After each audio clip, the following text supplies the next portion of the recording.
Eh, Arrancamos con la segunda mesa.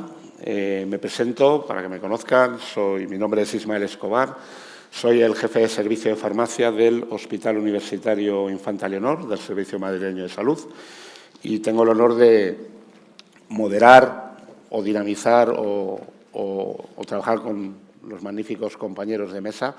Tengo un papel totalmente secundario y ellos son los verdaderos protagonistas. Agradezco a Biosim el que haya organizado estas jornadas, creo que son importantes para todos, para los profesionales de los sistemas públicos, para la industria farmacéutica, para los responsables en altas instituciones de la Administración y para los pacientes, sin duda alguna, que también están aquí representados. Así que mi agradecimiento a Biosim, en la persona de su directora, de Encarna Cruz. La mesa lleva como título Biosimilares, profesionales y pacientes, ¿vale? Y aquí estamos representados, en esta primera parte me voy a sumar yo humildemente, a aquellos profesionales que estamos cerca, junto a los pacientes, de esta tecnología sanitaria, que son los medicamentos biotecnológicos, y dentro de ellos, pues, los medicamentos biosimilares. Presentaré a los ponentes de la mesa y luego lo que haremos será una dinámica en la cual cada uno de ellos hará una breve exposición de lo que son los conceptos que desde su ámbito y desde su perspectiva son importantes y breve, y luego abriremos detrás de cada ponencia un diálogo entre todos los demás de la mesa. Así lo iremos haciendo y al final volveremos a abrir otro diálogo ya al que les invitamos a todos ustedes a participar con total confianza y con total libertad, porque son excelentes profesionales que seguro que tienen mucho que decir y que compartir con todos nosotros. Los presento, ¿vale? En primer lugar, biosimilares en atención primaria, un camino por recorrer, y están pues, dos compañeras farmacéuticas, doña Carolina González Criado, que es la secretaria de la Sociedad Española de Farmacéuticos de Atención Primaria, y que representa un poco pues, la visión del farmacéutico de atención primaria, ese profesional que trabaja en los centros de salud, al lado del médico de atención primaria, al lado del paciente, y que nos dará su perspectiva desde de lo que haya pendiente o no pendiente en el ámbito de atención primaria. En ese mismo ámbito asistencial, pero desde la perspectiva de la oficina de farmacia, como farmacéutica comunitaria, nos acompaña doña Piedad García Marcos, vocal de Oficina de Farmacia del Consejo General de Colegios Oficiales de Farmacéuticos. La siguiente en la mesa, o el siguiente en este caso, ocupa justo prácticamente casi el centro, es don José Manuel Carrascosa, es jefe de servicio de dermatología del Hospital Universitario Germans Trias i Pujol de Badalona, y que nos hablará desde su perspectiva de médico especialista, desde atención especializada. El campo de su especialidad es la dermatología, pero estoy seguro que muchos de los conceptos pueden ser aplicables a otras especialidades, al menos desde un punto de vista general. El siguiente a él es don Diego Ayuso, es el secretario general del Consejo General de Colegios Oficiales de Enfermería de España, y es el otro de los tres pilares cuando hablamos de pacientes y de medicamentos, médicos, farmacéuticos, enfermeros y enfermeras, profesionales de enfermería, y él nos dará la perspectiva de estos profesionales absolutamente imprescindibles, como no tengo que repetir, para los sistemas sanitarios, en los dos ámbitos, en la atención primaria y en la atención especializada. Y el protagonista principal, que es el que hace que tenga sentido nuestro trabajo, don Alfredo Ledesma. Él es una persona con diabetes, pertenece a la Junta Directiva de la Federación Española de Diabetes y va a representar la perspectiva, nos va a exigir cosas seguramente, nos va a hacer reflexionar sobre otras, nos dirá nuestras carencias, nos dirá nuestras mejoras y, desde luego, pues es para mí pues, el protagonista fundamental de nuestra mesa, ¿no? Porque da sentido a lo que hacemos los profesionales sanitarios. Y sin más, sin entretenerme más, paso a dar la palabra a doña Carolina González Criado. Buenos días. Yo os voy a contar el título que tiene la mesa, los biosimilares en atención primaria, un camino por recorrer desde la perspectiva de un farmacéutico de atención primaria. Primero de nada, ¿qué dos potenciales tiene este farmacéutico de atención primaria que puede favorecer en el fomento y en el uso del medicamento biosimilar? Pues yo lo resumiría en dos. Uno, el farmacéutico de atención primaria, como os pongo en el primer cuadradito, tiene una posición estratégica en el sistema sanitario que le permite coordinarse con otros ámbitos asistenciales. Y, fruto de esa coordinación, va a venir que se pueda garantizar la continuidad farmacoterapéutica de los tratamientos de nuestros pacientes. Y, en segundo lugar, es que el farmacéutico de atención primaria, como profesional sanitario experto en el conocimiento de medicamentos, trabaja con distintas personas y distintos profesionales en su día a día. Trabaja con el equipo de profesionales de atención primaria. Por otra parte, trabaja con los equipos directivos de atención primaria. Y también trabaja con los usuarios y los pacientes, enseñándoles el manejo de los medicamentos, educación sanitaria y cualquier duda de sus medicamentos. Pues bien, desde la aparición de los primeros biosimilares en el mercado, allá en el 2006, como os ha dicho esta mañana en las charlas, los primeros biosimilares que tienen ámbito de utilización en el ámbito ambulatorio y por atención primaria aparecen en el año 2017 con la insulina glargina, posteriormente enoxaparina y finalmente teriparatida, aunque ya se había introducido la folitropina. Primera reflexión que hago como farmacéutico de atención primaria. Las estrategias que hemos desarrollado en el ámbito hospitalario para el fomento de los medicamentos biosimilares no nos van a servir muchas veces en el ámbito de atención primaria. Segunda reflexión. Creo que ha quedado claro que los genéricos y los biosimilares son herramientas de eficiencia y de sostenibilidad de nuestro sistema sanitario, pero con sus particularidades. Vale. Al margen de que tienen un distinto proceso de investigación, de autorización, etcétera, por ejemplo, el biosimilar no puede haber prescripción por principio activo. Pueden ir variando los dispositivos de administración. Ahí el papel importante que, por ejemplo, va a tener la enfermería. No va a poder haber sustitución en la oficina de farmacia porque no son medicamentos de origen biológico.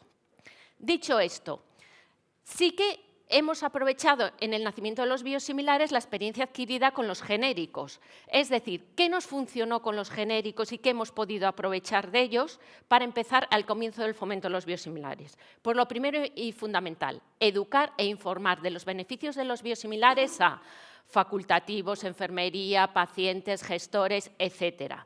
Y empezar a incentivar y fomentar. Y algo que también se dijo en la anterior mesa, no nos olvidemos de la industria de los biosimilares, porque si no la mimamos, la ayudamos de alguna manera, este mercado sostenible no será sostenible y ellos dejarán de invertir en el biosimilar.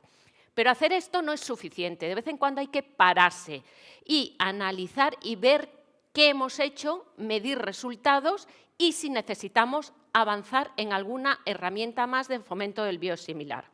Pues bien, como decía esa mesa, el título de la mesa, un camino por avanzar, yo he puesto aquí 6 cosas que me parece que todavía tenemos que trabajar en el biosimilar. Las voy a enumerar, no son por orden de prioridad, pero bueno, para que las conozcáis. Seguir dando información a los profesionales y pacientes y solventar dudas de su evaluación y regulación y sensibilizar con la eficiencia. Segundo, realizar políticas comunes de empleo de biosimilares en atención primaria y atención hospitalaria a través de grupos de trabajo donde hayan equipos multidisciplinares y con la representación de distintos niveles asistenciales. Porque aunque se habla de medicamentos biosimilares en atención primaria, son también prescritos por médicos de hospital. Tercero, normalizar los indicadores de empleo de biosimilares como herramientas de eficiencia. ¿Qué quiero decir con esto? Que cuando elaboremos un indicador, el numerador y el denominador de todas las comunidades y de todos sea igual para podernos comparar y dar retroalimentación a los facultativos de ese uso de biosimilares. Cuarto, identificar y fomentar en los sistemas de prescripción electrónica los medicamentos biosimilares, porque son nombres de fantasía. Quinto, instaurar medidas que faciliten a la industria seguir apostando por la investigación y la comercialización de biosimilares. Aquí lanzo una pregunta, cambios normativos en la regulación, legislativos, que también se ha comentado esta mañana. Y sexto, aprovechar las ventajas de las TICs y del trabajo en equipo.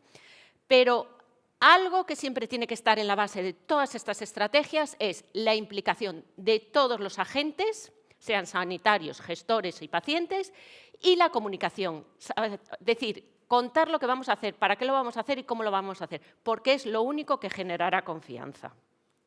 Muchas gracias. Sí. Pues muchas gracias, Carolina. Piedad, te lanzo una pregunta del reto o de las reflexiones que ha hecho Carolina. Desde tu perspectiva de farmacéutica comunitaria, ¿no? Muy cerca de los pacientes, que es una de las características de la oficina de farmacia, su accesibilidad y su cercanía a los pacientes, pero a veces detectamos, que vosotros mismos lo decís, algo de lejanía con los equipos de atención primaria. No sé si esto es una realidad o no. ¿Qué reflexión puedes hacer de ese papel de interlocutor que puede tener, de ese coordinador que hace el farmacéutico de atención primaria, que puede favorecer vuestra relación con los pacientes, con los médicos de atención primaria, en todos los medicamentos y también en los medicamentos biosimilares cuando estos pacientes llegan a vuestras oficinas de farmacia? Bueno, pues nada, comentar que desde luego es un reto importantísimo que tenemos que afrontar y que creo que llevamos ya mucho tiempo intentando afrontarlo e intentando darle soluciones, porque claramente sería de un gran beneficio para el paciente. Además, a día de hoy tenemos muchísimas herramientas, como puede ser la receta electrónica, en la que podríamos apoyarnos y conseguir así solucionar problemas de una manera inmediata, no solo ayudando al paciente, sino también ayudando al sistema, descongestionándole, porque muchas veces una cuestión se puede solucionar en minutos y si no utilizamos esas herramientas que tenemos y no tenemos esa vía de comunicación con médico, con enfermería e incluso con el personal de administración de los centros de salud, pues esto tarda mucho en el tiempo, el paciente puede estar sin medicación y además supone un coste de trabajo para el sistema de salud. Por lo tanto, creo que es un tema crucial que ya se está trabajando y que yo creo que ya se están también obteniendo resultados, porque sí hay comunidades autónomas, como por ejemplo Asturias, donde tienen una experiencia de éxito y ellos ya han conseguido ponerlo en marcha, han visto que han podido solucionar muchísimas incidencias con una gran satisfacción de cara al paciente y también al resto de profesionales de los centros de salud porque les han agilizado su trabajo. Muy bien, muchas gracias. José Manuel, al farmacéutico de atención primaria, que también es una figura para el médico de especializada algo lejana también. En esa continuidad asistencial entre el médico de atención primaria y el especialista, que también es un territorio en el que podríamos debatir largo y tendido, que nunca acabamos de optimizarlo del todo, ¿no? Ese papel en una enfermedad como psoriasis, por ejemplo, que es el campo que nos puede ocupar, ¿no? Porque es la diana de las terapias biológicas, incluidos los biosimilares que manejáis los dermatólogos. Una patología que es muy propia de atención especializada, pero que también tiene un papel la atención primaria en ella, ¿no? Al margen de otras comorbilidades que pueda tener el paciente y que están viéndose, ese papel del farmacéutico de atención primaria como un nexo de unión entre vosotros y el médico de atención primaria con el paciente como centro, ¿qué reflexiones nos puedes hacer sobre ello? Bueno, como dermatólogo de un hospital. Sin duda tiene un papel muy importante. Es verdad que cada vez que reflexionamos sobre ese punto, la reflexión es que hay margen para la mejora. Es decir, que seguro que todos los profesionales lo hacemos lo mejor posible en nuestro ámbito, pero yo, por ejemplo, en mi área no sé bien cuáles son las líneas o en qué apoya el farmacéutico comunitario. Por ejemplo, en psoriasis o en otras enfermedades, pero sin duda la aproximación es holística. No podemos reducir el tratamiento a que ponemos una inyección. Es decir, en el tratamiento de la psoriasis hay un componente de manejo de emolientes, de tratamiento tópico, en el que es fundamental pues, tener el feedback nuestro, pero sobre todo del farmacéutico, que es cuando va a comprar la crema de cortisona, que si la cortisona me la pongo, no me la pongo. Y de alguna manera, pues también muchas veces el primer punto donde el paciente consulta un efecto adverso que cree que está relacionado con el fármaco, sea cual sea, y venga de donde venga, es precisamente el farmacéutico. porque es donde tiene más acceso, porque es donde tiene más confianza, porque lo conoce de otras cosas. De manera que ahí pues sí que es muy importante que esa comunicación también con seguridad, al menos en mi zona sí que tengo evidencia de que hay buena conexión entre farmacia hospitalaria y comunitaria, que para estos temas pues es fundamental. Yo creo que sí, o sea, para que el paciente se sienta confortable y tenga un acceso fácil, que como dices, no siempre es fácil pues que el especialista te pueda ver cuando tengas una duda, ¿no?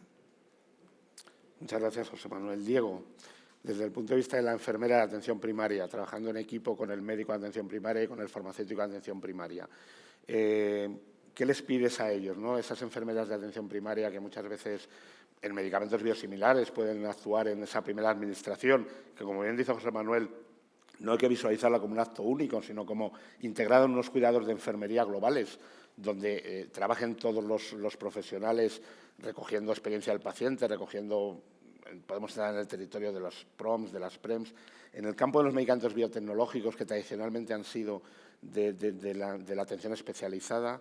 ¿Qué conexión puede haber enfermera, farmacéutico de atención primaria, de nuevo con el paciente en el medio, en medicamentos biotecnológicos y biosimilares? Pues yo creo que es fundamental que haya esa comunicación y que se potencie esa comunicación. Las enfermeras están en la primera línea asistencial, en el entorno de la atención primaria, pero también en la atención hospitalaria, sociosanitaria, en todos los sectores. Y tenemos una atención directa. Además, tenemos un componente, yo creo que las enfermeras y enfermeros, que generamos confianza, ¿no?, en el paciente y, por lo tanto, podemos obtener muchas veces información de aspectos que a lo mejor cuesta que el paciente lo comunique a otro profesional porque quizá le ve pues, un poquito más distante. No quiero decir que lo sea, pero a veces se ve así. Entonces, esa cercanía nos permite tener una información muy útil a la hora de trabajar en equipos, estos equipos multidisciplinares que yo creo que son esenciales, ¿no? Todo lo que hacemos, tú lo has dicho muy bien en la mesa, lo hacemos en conjunto, por y para los pacientes, ese es nuestro objetivo, ¿no? Mejorar la atención sanitaria, la atención para la salud. Y la enfermera ahí es protagonista, entonces toda esa información que puede obtener en primera línea asistencial debe ser canalizada, evidentemente, con el resto de actores, profesionales, médicos y, por supuesto, los farmacéuticos, ¿no? Yo veo ahí un déficit y es que sois poquitos, ¿no? Que quizá pues, eso es otro tema que en otra mesa se podría hablar, pero que pone de manifiesto que la realidad sanitaria está cambiando y que hay que avanzar para modelos de atención que generen esa mayor comunicación, ¿no? Porque yo creo que eso lo necesitamos, sobre todo para mejorar la calidad asistencial. Muchas gracias. Alfredo, al farmacéutico de atención primaria, ¿solamente le pides información, que es muy importante, o formación? ¿O puede entrar también en el terreno de la clínica, en el terreno de acompañar, en el terreno de la monitorización del tratamiento en medicamentos biotecnológicos en general, que tienen su complejidad y que... ¿Qué nos puede reflexionar sobre esto? Pues voy a mirar a Diego. Hola.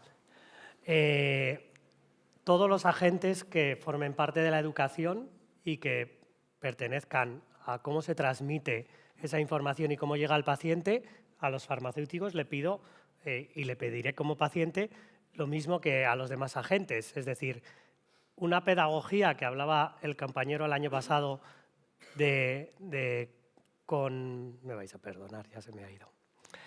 Una pedagogía de cómo transmitimos la información y, aunque tengamos una formación multidisciplinar, que es muy importante, yo abogo por la formación multidisciplinar, creo que también tenemos que saber sentarnos en esas mesas, escuchar a todo el mundo y, como hoy han hecho, hacerme partícipe, gracias a Biosim, y sentarnos en el centro a los pacientes, pero darnos la última voz o la responsabilidad de tomar nuestras propias decisiones. No quiero hacer ningún spoiler a lo que luego presentaré, pero al farmacéutico le pido lo mismo que al resto de agentes. ¿Cómo transmitimos? Que tiene que haber una pedagogía, estar formados en eso. ¿Cómo lo transmitimos? Lo dijeron el año pasado, lo importante que es el primer momento, pero cuando vamos al farmacéutico y vamos a recibir el medicamento, pues nos afecta de alguna manera cómo nos tratan. Y eso es muy importante para las personas con diabetes y pienso que para todas las personas que van a recibir un medicamento, cómo lo aceptan. Gracias. Muchas gracias, Alfredo. Pues Piedad, toca tus reflexiones. desde la farmacia comunitaria. Bueno, pues en primer lugar dar las gracias a Biosim por la invitación al Consejo General y a mí como vocal nacional de Oficina de Farmacia. Cuando hablamos de farmacia comunitaria hay que entender que estamos hablando de más de 22.200 oficinas de farmacia en las que trabajan más de 55.000 farmacéuticos y en las que a diario entran unos 3.400.000 pacientes. A estos datos también hay que resaltar o hay que añadir que el ciudadano dispone en un 99% de las ocasiones de una farmacia en su localidad, siendo en muchas ocasiones, sobre todo en el mundo rural, el único profesional sanitario al que tiene acceso. Todo esto hace que la farmacia comunitaria desempeñe un papel importante en el acceso del paciente ambulatorio al medicamento. En cuanto a los medicamentos biosimilares que tenemos en oficina de farmacia, son 4 los principios activos financiables y dispensables: la folitropina alfa, insulina glargina, enoxaparina y teriparatida. Sí que vemos que la introducción de los biosimilares respecto a los biológicos de referencia en oficina de farmacia es más lenta que en hospital y también apreciamos que hay una gran variabilidad en función de las comunidades autónomas. El Consejo General de Colegios de Farmacéuticos de España, siempre sensibilizado con la sostenibilidad del sistema sanitario y con su responsabilidad en cuanto al acceso del medicamento del paciente, apoya claramente estos medicamentos y desde los comienzos ha querido formar a los compañeros para que estén capacitados para conocer perfectamente las características de estos medicamentos y hacer así una buena dispensación, una buena recomendación, un buen seguimiento farmacoterapéutico. Se han hecho 2 cursos. Del primer curso tuvo tanta aceptación que tuvimos que realizar 3 ediciones. Este mes comienza un segundo curso, del que habrá incluso una jornada en el mes de enero. Pero no contento solo con estos cursos que capacitan y posibilitan una correcta atención al paciente en cuanto a seguridad, en cuanto a dudas que puedan surgir, en cuanto a utilidad de ciertos dispositivos si existieran. No contento solo con esta formación, también se han grabado 14 videoconsejos en los que de una manera muy fácil, muy didáctica y muy cercana al paciente, porque son libres también para el paciente, ellos tienen acceso también a estos 14 videoconsejos, pues se trata un poco de generalidades, de particularidades, de incluso bulos que pueden circular por ahí sobre los medicamentos biosimilares. Y en este sentido, estos 14 videoconsejos han tenido más de 445.000 visualizaciones, o sea que, bueno, pues tiene su relevancia y claramente vemos el interés que despierta en el paciente. En cuanto a retos pendientes y propuestas de soluciones, pues tenemos que seguir apostando por la formación del paciente, por la formación del farmacéutico. Somos conscientes de que estos medicamentos cada vez estarán más introducidos en la oficina de farmacia y de esa manera hay que dar el soporte de la formación necesaria para, como digo, hacer una buena dispensación y también estar preparados, porque el paciente no solo viene a recoger a la oficina de farmacia su medicación, el biosimilar en este caso, sino que muchas veces vendrá a buscar algo que necesite para un síntoma menor. Y ahí también nosotros tenemos que conocer qué medicación está tomando y qué posibilidades tiene de añadirle algo más para esos síntomas menores, que en esas situaciones siempre somos el primer eslabón de la cadena sanitaria. Por otra parte, también estamos abiertos a fomentar la educación al paciente en campañas sanitarias, en escuelas de pacientes, en seguir emitiendo videoconsejos para que de una manera global pues, aseguremos que el paciente conoce perfectamente, que confía en la calidad, en la seguridad de estos medicamentos.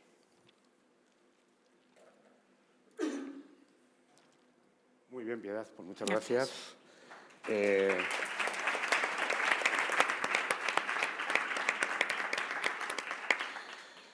Pues Carolina, sobre lo que nos ha reflexionado Pilar, ¿os podéis visualizar los farmacéuticos de atención primaria también en esa apuesta formativa que tan importante que ellos tienen y que, como bien dice, va a continuar en un futuro?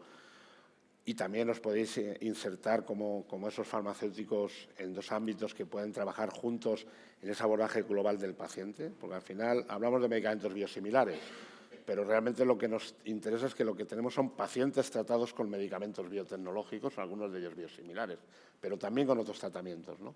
Se pueden establecer trabajos conjuntos, colaboración conjunta en el aspecto formativo y en el aspecto asistencial de prevención de problemas relacionados con medicación, revisión de tratamientos, etcétera, de forma conjunta. Absolutamente sí.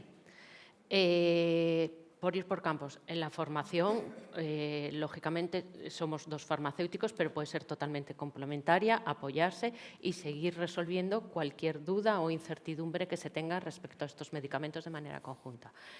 Y trabajo en equipo no es que sea una posibilidad, es que es necesario que el farmacéutico de atención primaria esté totalmente en comunicación con su farmacéutico comunitario. ¿Por qué?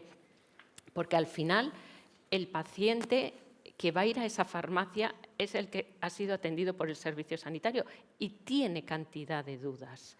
Tiene cantidad de dudas que a veces tampoco el farmacéutico va a poder resolver y nos va a tener de figura de referencia, nexo de unión con otros profesionales sanitarios para resolver cualquier duda. Porque a lo mejor es verdad que tiene una duda de la medicación, de la revisión y le podemos dirigir nosotros la consulta al médico o, por ejemplo, que notan que el paciente tiene dudas del manejo de su medicación, del dispositivo o de medición de glucemias, pues para que nosotros también lo derivemos al profesional que le va a dar todo ese tipo de formación, incluso para cualquier problema de su revisión de su medicación. Fundamental tenernos de nexo de comunicación.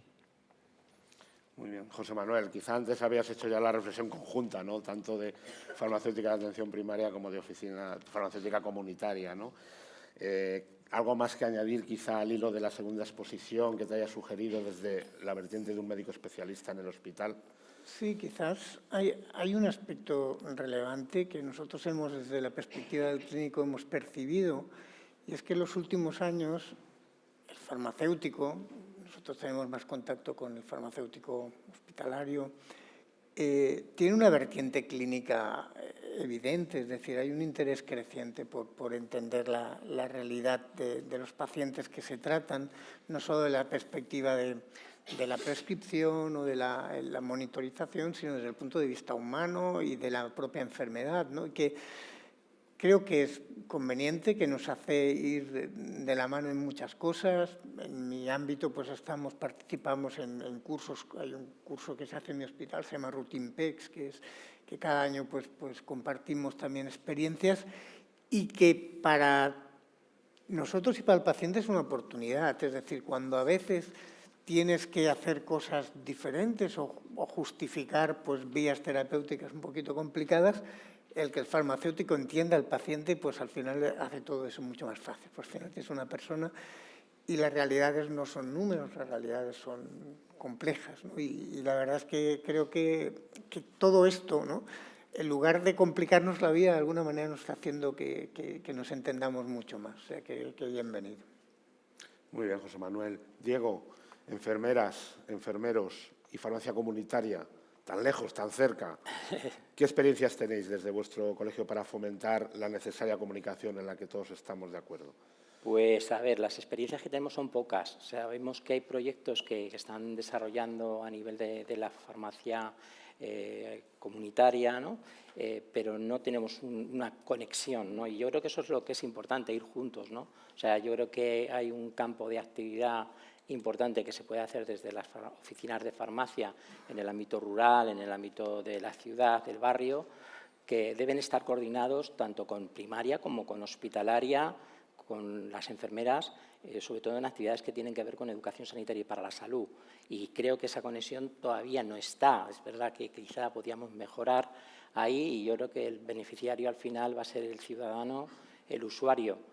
Lo veo necesario. Yo creo que los farmacéuticos tienen un ámbito competencial fundamental, principal, y pueden ayudar muchísimo a mejorar la calidad asistencial que estamos dando a los ciudadanos en nuestro país. Pero esa coordinación quizá todavía no está. Yo lo veo como proyectos que son como más aislados y yo creo que deberían integrarse dentro del ámbito comunitario o sanitario. Sería un tema pendiente. Aquí estáis dos representantes colegiales, ¿no?, de organizaciones corporativas que quizá ambos, porque esto tiene que venir de los dos, esa bidireccionalidad de esos pocos encuentros que dices se incrementen para que esos canales de comunicación sean más potentes cada vez, ¿no? Por supuesto que sí. Por mi parte, encantado. Alfredo, fenomenal. Ya tenemos un proyecto de futuro. Alfredo, el farmacéutico comunitario, ¿no?, como esa gente que conoce todo cerca de ti, conoce todo el tratamiento, por razones obvias. También va a conocer esos medicamentos biotecnológicos, entre ellos los biosimilares que le van a prescribir desde atención primaria. ¿Qué le puedes pedir a él? Vuelvo a repetir porque de alguna manera me veo representado porque utilizo medicamentos biológicos y de alguna manera, como dijo el compañero el año pasado, que creo que era con artritis, hablaba de la pedagogía y vuelvo a repetir porque trabajo en un centro educativo y porque cómo transmitimos las cosas. Este sería uno de los eslabones, pero el primer eslabón, que es en el momento que tienes tu debut o que te transmiten la patología que sufres y cómo te la van a tratar, es muy importante cómo se llega, porque hay veces que se pone una barrera entre medio y no se consigue llegar. Por mucho que queramos llegar, o no es el momento. Yo siempre pido hacia los pacientes, hacia las personas que sufren una enfermedad, un respeto a esperar que les llegue el momento de aceptarlo para poder formarse. Igual de primeras, ese primer momento hay que acompañar de otra manera. Igual en el momento que llega el farmacéutico ya está preparado. Por eso es todo muy bonito debatirlo, pero luego está la individualidad. En el momento que tengas a la persona delante, si solo tienes un minuto y la conoces de hace 5 minutos, va a ser muy difícil que lo que le digas sea lo que necesita, porque estamos lanzando al vuelo una idea. Entonces, un acompañamiento que se sienta acompañado y todos los agentes que van a acompañarle le transmitamos o nos transmitan, ¿no?, como paciente, la información ordenada y correcta, pues eso es lo que hará sentirnos acompañados en todo momento y en ese caso, en farmacia, tener la confianza de que lo que nos cuentan nos va llegando, ¿no? Pero vuelvo a repetir, la pedagogía, que formarnos en cómo transmitimos las cosas y el respeto a que llegará el momento, porque a veces queremos llegar, pero hay esta barrera entre medio. Sin duda, Alfredo, aunque te estás dirigiendo a ella, recogemos todos el guante de mejorar nuestra comunicación con los pacientes y con los ciudadanos, porque eso sin duda que es un tema que nunca podremos estar satisfechos del todo, ¿no? Cada persona somos un mundo y sin duda, y por el tiempo y por los factores, ¿no? Así que yo creo que recogemos todos ese guante que le has lanzado a ella, ¿no? Pues, José Manuel, tus reflexiones en ese... Hablará un poco también de ese tema, cambiamos un poco de palo o no, no lo sé, de ese tema que en la mesa anterior hemos hablado, del acceso precoz, el difícil equilibrio entre evidencia y eficiencia, pues su perspectiva desde la atención especializada de la dermatología. Pues vamos allá. En primer lugar, pues muchas gracias a Biofsin, su directora, Encarna, por esta oportunidad de compartir mi perspectiva y de aprender, porque la verdad es que está siendo muy interesante estas reuniones transversales, pues te ayudan a ver cosas que habitualmente no ves en tu día. Es una presentación breve, pero creo que es suficiente para condensar 2 puntos clave que os quería transmitir. El primero podía tener un título de canciones, cómo hemos cambiado, y cómo hemos cambiado en el manejo de los fármacos y cómo hemos cambiado los clínicos en percepción. Y creo que ha sido un poco paralelo. Y para ilustrar esto traigo unas diapositivas que me ha cedido, me ha dado permiso para compartirlas el doctor Gallardo del Hospital del Mar. El otro día estuvimos en una presentación y lo hizo y digo, me vas a dejar porque tengo una presentación ahí que creo que ilustra muy bien cuál ha sido la evolución en el tiempo, ¿no?, de los biosimilares, 2010, 2020, 10 años, ahora incluso pues la cosa sería todavía más evidente, y ahí pues pueden ver el número de pacientes que había. Claro, inevitablemente tenemos que asumir que el número de pacientes se incrementa, y esto es bueno que ocurra, porque la innovación pues llega a los pacientes, pero podemos ver el coste por paciente que tenía en el 2010, pues un biosimilar. En psoriasis pues teníamos adalimumab, etanercept, infliximab, y un innovador, y cómo evoluciona el coste por paciente, los números de pacientes, y el coste por año inevitablemente se incrementa, porque se incrementa el número de pacientes, pero se ve en gran medida atenuado porque, si ven ahí, el coste por paciente ha bajado, es decir, es menos del 30%, sin contar aquí pues todo el impacto de la inflación en todo este tiempo. Y si ven ahí, en los últimos años, que es a partir del 2015-16 que tenemos biosimilares, esto se acelera mucho más. Y si llegásemos al 2024, todavía sería mucho más evidente. Y de hecho, en los últimos años, por ejemplo, en dermatología gastamos bastante. Esto que ponen ahí, pues es más o menos esto, un poco más. Estamos en el 2024, es el coste en MDHA de un servicio de farmacia, de un servicio de dermatología en farmacia hospitalaria. Pero, por ejemplo, en psoriasis podríamos decir que el coste en mi hospital prácticamente casi se ha incrementado poquísimo, mientras que el número de pacientes sí lo ha hecho. Y lo ha hecho gracias a la introducción más o menos sistemática de biosimilares. Si miramos, esta es otra diapositiva interesante que nos dice en qué son diferentes el perfil de pacientes que inicia o iniciaba un tratamiento innovador y el original y el biosimilar. Vemos que la única diferencia es la edad. Es decir, esto nos indica, y Encarna antes pues lo decía, estamos empezando tratamientos antes, en pacientes que todos llevan tiempo de enfermedad, pero lo estamos haciendo de forma previa. Estamos limitando el peso de la enfermedad en estos pacientes. Estamos favoreciendo un acceso más precoz. Y la segunda pregunta que uno podría tener es, ¿y esto significa que nos conformamos con estándares, con targets terapéuticos inferiores? Porque si esto es así, pues igual no vamos bien. Pero vemos, y aquí se representa bien, en el momento actual, en psoriasis nosotros pedimos lo que se llama un PASI 90. Esto significa una mejoría del 90% de la enfermedad. Estamos bien en psoriasis, no en todas las enfermedades estamos así. Pues podemos ver aquí que el coste por PASI 90 que podemos conseguir con un biosimilar, pues ha disminuido muchísimo el coste. Es decir, que podemos conseguir tener más pacientes, tenerlos antes y tener objetivos terapéuticos exigentes que como clínicos y como pacientes no podemos renunciar. Esta sería el primer punto, que nos lleva también a cómo hemos cambiado como clínicos. Yo recuerdo, porque ya tengo alguna cana, de los primeros momentos de los biosimilares, casi los recibimos un poco con cierta desconfianza, incluso como algo que de alguna manera agredía, ¿no? Pues la dinámica de innovación. Con el paso del tiempo, con el conocimiento, con la evidencia, con la práctica, no solo eso, sino que consideramos que esto forma parte de algo convencional, necesario y conveniente.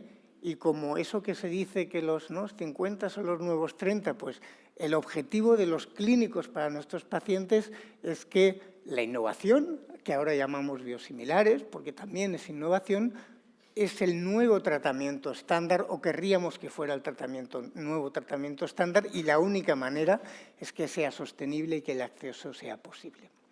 El segundo punto podríamos titularlo con la película Minority Report. ¿Por qué? Porque si empezamos el tratamiento antes, y esto en los congresos de dermatología, reumatología, está absolutamente en boga, parece que tenemos cada vez más evidencia de que si somos capaces de tratar precozmente a los pacientes, podemos modificar la historia de la enfermedad. Esto es una diapositiva que sale en muchos congresos de EULAR, de los reumatólogos, que dice que si empezamos el tratamiento en los primeros años de la psoriasis podemos prevenir que hasta un 30% de los pacientes desarrollen artropatía psoriásica, antes de que tengan signos y síntomas. Quizás quitamos un poquito de trabajo a los reumatólogos, pero seguro que tienen otras cosas. Y podemos prevenir que algunos pacientes pues evolucionen a eso. Y también, no solo eso, y seguro que el compañero paciente esto lo va a entender muy bien, si actuamos de forma precoz, limitamos y minimizamos lo que definimos como Cumulative Life Course Impairment, es decir, el conjunto de mochilas que los pacientes con enfermedades crónicas van añadiendo, el conjunto de oportunidades perdidas, de caminos divergentes con respecto a lo que hubieran tenido si no tienen la enfermedad. Y esto no solo porque prevengamos cosas, porque prevengamos comorbilidades, sino también porque hacemos que la vida del paciente sea cada vez más cercana a no tener enfermedad, y tiene mucho que ver con ese acceso precoz. De manera que también la llegada de los biosimilares está facilitando que esto se vea normal, que sea accesible, que sea asumible desde el punto de vista de gasto público. Y esto es todo. Muchas gracias.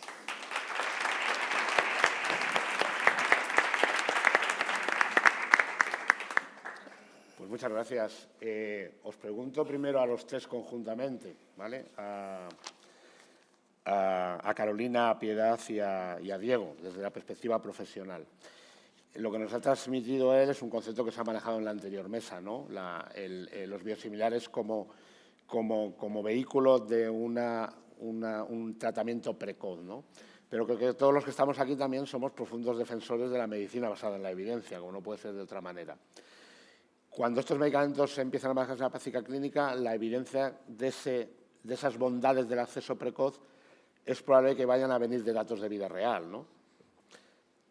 ¿Se puede trabajar ahí conjuntamente, enfermeros de atención primaria, farmacéuticos de atención primaria, farmacéuticos comunitarios, para desarrollar líneas de investigación que apoyen, conjuntamente con los clínicos, que puedan apoyar esa recogida de datos de vida real en la parcela que corresponda, que ayuden a tener la mejor evidencia posible en cada campo terapéutico, que es totalmente distinto con sus variables? Nada tiene que ver la dermatología con la enfermedad inflamatoria intestinal ni con otras, que ayuden a acumular esa evidencia, que asienten el acceso precoz de los tratamientos. ¿Qué reflexión podéis hacer cada uno? ¿Empiezo yo? Claro, yo creo que sí. Yo vengo de una comunidad autónoma que tenemos una figura de un farmacéutico de atención primaria totalmente asistencial, integrado en el equipo de atención primaria en el centro de salud. Trabajo codo con codo pues, con los enfermeros, con los médicos, con el resto de profesionales, con pediatras, trabajadores sociales, etcétera, todos los que están en el equipo. Y al final, ese paciente pasa mucho tiempo en el centro de salud y conocemos mucho de sus cosas. Entonces, yo creo que sí que podríamos llegar a tener algunos ítems para poder recoger y que al final, ¿hacia dónde caminamos? Pues a tener el mejor resultado en salud de nuestros pacientes. Pues allí a lo mejor sí que podríamos, con alguna coordinación, es verdad, porque tendríamos que ser dentro de un proyecto, es decir, pues ¿qué quieres que te mira? La extensión de la superficie afectada por la psoriasis. No, pero dirigido, pero creo que sí. Y que tendríamos que ir a ello. Una cosa, tendrían que caminar los sistemas informáticos para estar mejor interconectados para esas cosas. Eso sí, porque facilitaría mucho también esa labor. Piedad. En nuestro caso, sin duda, podemos colaborar a todo esto que ha planteado el compañero, porque tenemos un acceso tan diario, tan cotidiano, de tantísima confianza y conocemos un poco el paciente en su globalidad. Con nosotros tienen una confianza tremenda. El acceso de la oficina de farmacia para ellos es muy fácil, no necesitan cita previa, tenemos un servicio de de urgencia, de tal manera que siempre estamos accesibles para ellos. Entonces, yo creo que eso nos da una situación de privilegio en el sentido de que sí conocemos mucho de su estado de salud y de sus pequeños problemas de salud que pueden ir apareciendo. Entonces, yo creo que tenemos también bastante que aportar en ese tema, y lo que sí que hay que hacer es abogar más por esa coordinación, esas plataformas necesarias, como bien dice Carolina, para que todo eso realmente se facilite en beneficio del paciente. Diego, la necesaria investigación de los profesionales de enfermería. Pues yo creo que nuestra profesión se posiciona muy positivamente en este aspecto de la investigación. Por lo mismo, un poco en línea con lo que comentaban las compañeras farmacéuticas, tenemos una visión muy holística del paciente, tenemos una comunicación muy fluida con el paciente y estamos muy cerca del paciente. Entonces, todo eso nos va a ayudar a la hora de recoger datos, recoger información, que sin duda con un enfoque multiprofesional podamos avanzar en la investigación, en este caso de los biosimilares, y aportar valor a la evidencia científica que se vaya sustentando, sobre todo a la hora de detectar complicaciones, efectos adversos, la farmacovigilancia, las bondades, ¿no?, que tenga el medicamento también, por supuesto, y por lo tanto yo creo que sería una línea que debemos potenciar para aportar valor. ¿Me vas a perdonar? Sí, sí. Aunque has lanzado la pregunta a los profesionales, como paciente y como voz de los pacientes tengo que decir que es obligatorio en el momento en el que vivimos de datos, es decir, ya la Federación Española de Diabetes, a la que también pertenezco y represento, estamos intentando concienciar que todo lo que sea una evidencia científica, pero la recopilación de datos y aportarlos para investigación es muy necesario. Es decir, no estamos en la parte de los profesionales, pero siempre intentamos que se nos tome en cuenta, ¿no? Y ahí estamos en alguna plataforma que se va a hacer un congreso, que se han hecho 2 en Europa, H2O, estamos ahí con la POP también, como pacientes, diciendo es muy importante todos esos datos y, como bien ha dicho ella, que los sistemas informáticos, porque por lo que me toca con mi diabetes, la tecnología es algo que me acompaña día a día y que de alguna manera me gusta, pero sé que es muy importante, porque también hemos estado en las mesas en los hospitales, de cómo tienes el sistema informático para que la introducción de esos datos sea adaptable, sea coordinada en todas las comunidades. Hay un gran trabajo, pero es obligatorio. Tenía una pregunta para ti, Diego, no te creas, aunque no te he saltado. Fenomenal lo de los datos que has dicho, fundamental, porque vuestra colaboración sería importante, sobre todo en lo que sea experiencia y autorregistro de pacientes, que, como sabes, cada vez es una línea más empleada, PREMS-PROMS, ¿no? Pero te hago también la pregunta, ¿no? Muchas veces el tratamiento precoz. Yo creo que ha quedado claro aquí que el tratamiento precoz o el acceso precoz basado en la evidencia a medicamentos biotecnológicos puede tener indudables ventajas clínicas, ¿no? Pero los pacientes a veces no lo perciben como, uy, un medicamento biotecnológico, igual es que mi enfermedad va peor. Esto no ocurre, lo detectáis, lo podemos solucionar. Supongo que cada enfermedad tendrá un mundo, no lo sé. Como has dicho, cada enfermedad tiene un mundo, ¿no? Y como he dicho antes, cada persona en el momento que está preparado para aceptarlo, es decir, de primeras, muy pocas personas, porque los pacientes hoy en día cada vez estamos más informados, cada vez más formados, somos más exigentes, queremos estar en el centro, no solo por ego, sino porque queremos tener las riendas, ¿no? y ser corresponsables de lo que nos ocurre.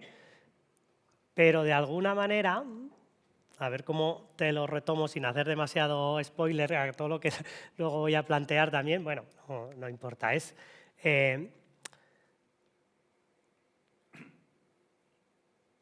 el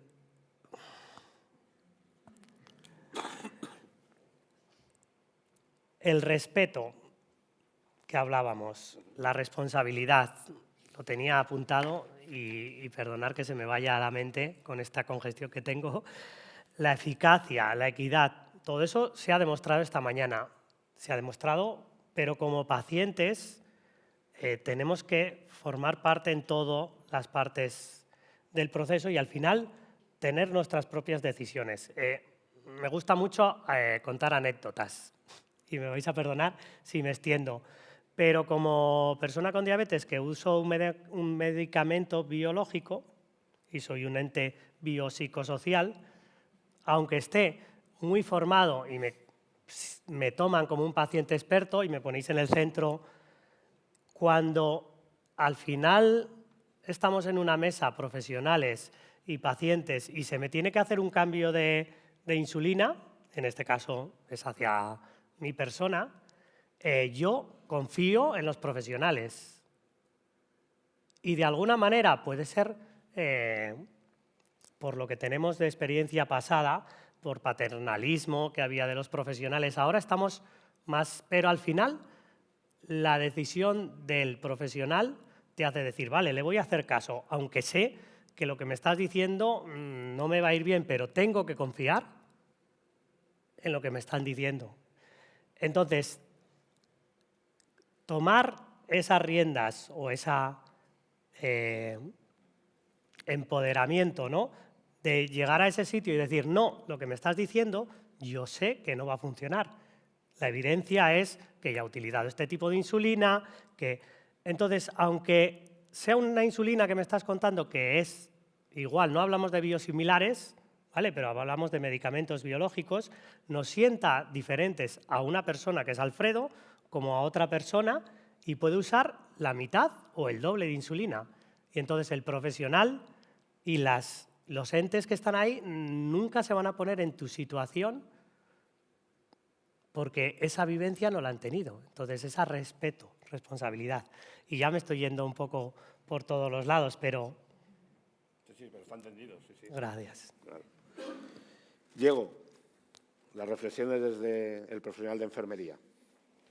Muy buenos días. En primer lugar, toca agradecer, gracias a Biosin, Joaquín, Encarna, a todo el equipo de Biosin, el que hayáis invitado al Consejo General de Enfermería de España, al que represento como secretario general. Para nosotros es un honor y un placer estar aquí en estas jornadas de Biosin y me toca dar el enfoque de las enfermeras y de los enfermeros. Pues miren ustedes, las enfermeras y los enfermeros somos un ejército de la salud. Somos 310.000 enfermeras en activo. Es decir, tendríamos una oportunidad enorme de aportar mucho más valor al sistema sanitario de lo que estamos haciendo ahora. Y me explico por qué. Creo que el sistema sanitario no nos está utilizando todo lo que podría utilizarnos, debido a que en el ámbito académico, la universidad, ¿verdad?, en las últimas 3 décadas nuestra profesión ha cambiado de una forma radical, ¿no? Hemos pasado de ser diplomados en enfermería a poder ser ya y tener máster, especialidades, doctorado. Muchos de nosotros somos doctores y doctoras. Y eso se debería traducir al ámbito asistencial, al ámbito clínico, para mejorar la atención de los ciudadanos, de los pacientes, ¿verdad? Pues no se está haciendo así. Los diseños del puesto de trabajo que tienen las enfermeras y enfermeros en la actualidad es el mismo que se hizo en los años 80 del siglo pasado. Por tanto, creo que esto es importante, que los que toman las decisiones a nivel de diseñar los puestos de trabajo e implementar las políticas de salud tengan en cuenta que tienen un potencial enorme con las enfermeras y enfermeros. Y hablamos del desarrollo competencial. Las enfermeras hoy en día podemos aportar muchísimo más valor en el ámbito clínico, en el ámbito asistencial, en el ámbito de los biosimilares, por supuesto. Estamos presentes en todos los ámbitos asistenciales, hospitalaria, primaria, sociosanitario. En todos los ámbitos hay una enfermera y además en la primera línea asistencial, en los hospitales 24 horas, 365 días, en la atención primaria mañana y tarde de lunes a viernes, estamos con una accesibilidad tremenda y esto no se está reflejando, como les digo, en el ámbito clínico. Relacionado con los fármacos, que es de lo que vamos a hablar aquí, de los biosimilares, las enfermeras tenemos una relación muy estrecha con los fármacos, con el medicamento. Desde la indicación, uso y autorización de la dispensación, según la legislación vigente actualmente, como saben, podemos indicar de forma autónoma productos sanitarios y medicamentos que no precisan prescripción médica y estamos avanzando en la indicación colaborativa de medicamentos que precisan prescripción médica ya tenemos 10 guías publicadas, seguiremos avanzando en el Ministerio de Sanidad para que cada vez sean más estos medicamentos que podemos indicar de forma colaborativa. Y, en concreto, en el ámbito de los biosimilares, Encarna, comentabas un poco la situación global. En la primera mesa habéis dado mucha información que para mí ha sido muy útil, ha sido muy rica. Y lo que nosotros nos planteábamos como enfermería, desde que tenemos la alianza con Biosin y empezamos a trabajar con vosotros, era cómo están las enfermeras en cuanto a la utilización y el nivel de conocimiento de los biosimilares, ¿no? Entonces empezamos a diseñar estrategias para mejorar ese conocimiento de las enfermeras y enfermeros en este ámbito. La guía de medicamentos de biosimilares, como sabéis, la publicamos el año pasado. Fue para nosotros un hito y está siendo un documento de referencia para la profesión enfermera en general. Es un documento muy utilizado, sobre todo aquellas enfermeras que tienen más relación con el biosimilar, todas las que se están dedicando pues, a las enfermedades autoinmunes, ¿no? Las personas que están haciendo enfermería de práctica avanzada, esa parte que os decía que es necesario avanzar, ¿no? en desarrollo competencial, son enfermeras que trabajan sobre todo en el ámbito de la atención del paciente crónico y que tienen, por lo tanto, un conocimiento muy específico de determinadas enfermedades, por ejemplo, la dermatología, la psoriasis, ¿no? También sería un ámbito, por supuesto, donde trabajan de una forma muy intensa las enfermeras. El documento está siendo de referencia, estamos muy contentos y por lo tanto, pues gracias a Biosin de haber hecho esta alianza con nosotros. Somos, es lo que os decía, 310.000. Es verdad que quizá todas no tengan que tener el grado de conocimiento total de lo que es un biosimilar, pero yo creo que una formación básica, por lo menos, sí que debemos tener todas y todos. Y la situación que dimos el siguiente paso durante este año es hacer una investigación para ver cómo estábamos de conocimiento, de formación específica relacionada con los biosimilares. El estudio de investigación se hizo en los ámbitos hospitalario de la atención primaria y del ámbito sociosanitario, en una primera fase con un panel de expertos para validar el cuestionario, qué preguntas eran las que realmente queríamos hacer para conocer la situación real del uso de los biosimilares en las enfermeras, y una segunda fase ya con difusión del cuestionario y el proceso también de valoración por parte de un comité de ética y de ensayos clínicos. Hemos obtenido 402 respuestas. Estamos en fase de análisis y de elaboración de la investigación, de la publicación de la investigación, por lo tanto no les doy datos del estudio, solo le voy a dar una primicia relacionada con la formación, que yo creo que es un tema muy importante, y cuando preguntamos si realmente tenían qué conocimiento tenían las enfermeras y enfermeros que participaron en la encuesta de los biosimilares, pues el 40% nos dijeron que no tenían ninguna formación, por lo cual ya es un dato importante, y otro 40% nos informaba de que su formación era básica o muy básica. Por lo tanto, sin duda es un área a abordar en el próximo año para nosotros, que contaremos, por supuesto, con Biosin para hacer esta formación. Y si les preguntábamos si estaban dispuestos a formarse, porque, claro, puedes decir, no tengo conocimiento, pero es un tema que no me interesa, no tengo interés, el 90% de las enfermeras encuestadas tienen interés en formación de biosimilares y veían como barrera para no seguir avanzando en el tema de los biosimilares desde el punto de vista de la enfermera o el enfermero, que era un 70% los que manifestaban que el déficit de conocimiento, la falta de conocimiento era una barrera para seguir desarrollando biosimilares. Por lo tanto, la formación va a ser prioritaria, como les comento, en todos los ámbitos. Vamos a establecer la estrategia de formación desde el Instituto de Formación Sanitaria que tenemos en el Consejo General y vamos a abordar la formación en todos los ámbitos. Todas las enfermeras que quieran formarse en biosimilares podrán tener acceso a esta formación. El artículo lo publicaremos también, a ser posible, en una revista de impacto, sobre todo para que genere evidencias en el ámbito de los biosimilares en nuestro campo de conocimiento de la enfermería, y seguiremos trabajando también, ¿no?, como les decía, en las guías de recomendación, la formación, por supuesto, guías de recomendación práctica para enfermeras, nos parece que es otro ámbito muy importante. Tenemos experiencias en otras áreas, con otras situaciones clínicas, Y esas guías prácticas de recomendación de uso de biosimilares, en este caso, seguro que darán un gran resultado, igual que han tenido pues, otras guías que hemos hecho como asma grave, EPOC o incontinencia, ¿no? Y, por supuesto, también seguir avanzando en este ámbito, dar, sobre todo, visibilidad al ámbito de los biosimilares en nuestra disciplina a través de nuestros medios de comunicación.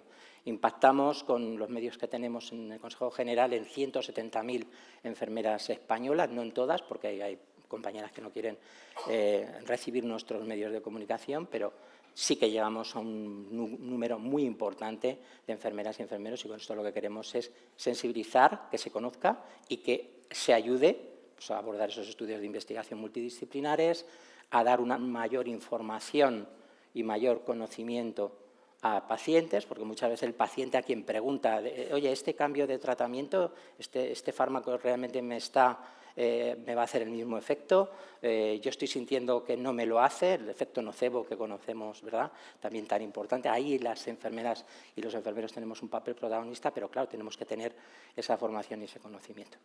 Y nada más, muchísimas gracias.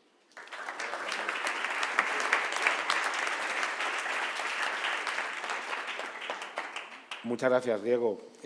Alfredo, a los profesionales de enfermería, estaba en tu diapositiva, la atención domiciliaria, ¿no? Sé que las personas con diabetes, que sois grandes autogestores de vuestra enfermedad, no necesitan esa atención, pero a lo mejor en medicamentos biotecnológicos, los que van a venir en atención primaria, donde a lo mejor el domicilio del paciente juega un papel, el profesional de enfermería en vuestro domicilio, en esa administración de medicamentos biotecnológicos, solo ceñido a su acto enfermero, un abordaje más amplio. ¿Qué reflexión puedes hacer? Sé que a lo mejor no es desde la perspectiva de vuestra asociación, porque a lo mejor o sí, no lo sé, quizá de otros pacientes, o si fuera unos medicamentos que tuvieran oportunidad de administración en domicilio, vale, con la ayuda de un profesional porque fuera necesaria, por la vía de administración o porque requiriera unos cuidados enfermeros más exigentes que impidieran la autogestión del paciente.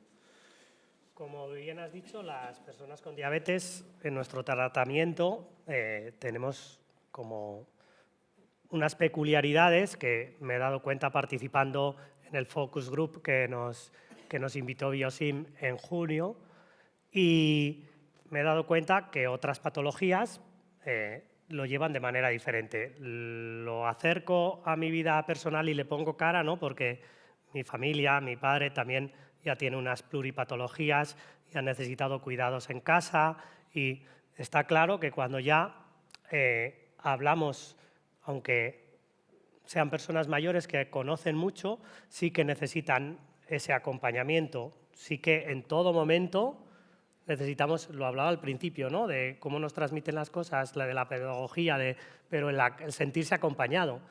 Entonces, los tiempos que hay para hacerlo no siempre son se puede dilatar un profesional en el tiempo necesario que puede necesitar una persona. Entonces, ahí tengo que ser crítico. Las teorías están muy bien, pero luego la puesta en práctica, la persona que atiende a la persona que va a casa, ¿no? Cuando estás en casa y necesitas un cuidado, dependes mucho de la formación que ha tenido. Y por eso la formación multidisciplinar, porque puedes ser muy buen profesional en lo tuyo, pero no vas a llegar a esa persona si no eres capaz de ver en qué momento está, cuándo se le puede hablar, si él te está pidiendo ayuda o no. Entonces, esos tiempos importantes. Gracias. Muy bien. Y los tres, farmacéuticos, médicos, vuestras experiencias y reflexiones sobre la colaboración con los profesionales de enfermería, en vuestro caso desde la atención primaria, en tu caso desde la atención especializada, lo que ya está sentado y lo que queda por recorrer. Yo creo que es fundamental y es una realidad. Nosotros, en los últimos años, en los servicios, conozco más servicios de dermatología, pero esto también existe en reuma, en endocrino, en oftalmología. Hay un profesional, el perfil de enfermera gestora de pacientes, que está perfectamente identificado con esa misión, es decir, que es una enfermera que lleva pacientes, lo lleva conjuntamente con nosotros, pero tiene su propio rol y en el manejo particularmente de enfermedades de IMIDs o de procedimientos pues, posquirúrgicos o de terapia para precáncer cutáneo, es fundamental y en nuestro ámbito, en mi hospital, pues es un elemento fundamental en especializada en hospital, pero también lo es en atención primaria, en la terapia fotodinámica, la gestión de diversos tratamientos. Pues para eso yo creo que un poco lo que comentabas, Diego, del cambio que ha habido de rol en enfermería, nosotros lo hemos vivido como una ventaja y una posibilidad para dar un soporte mayor y nosotros pues peleamos claramente por ese modelo.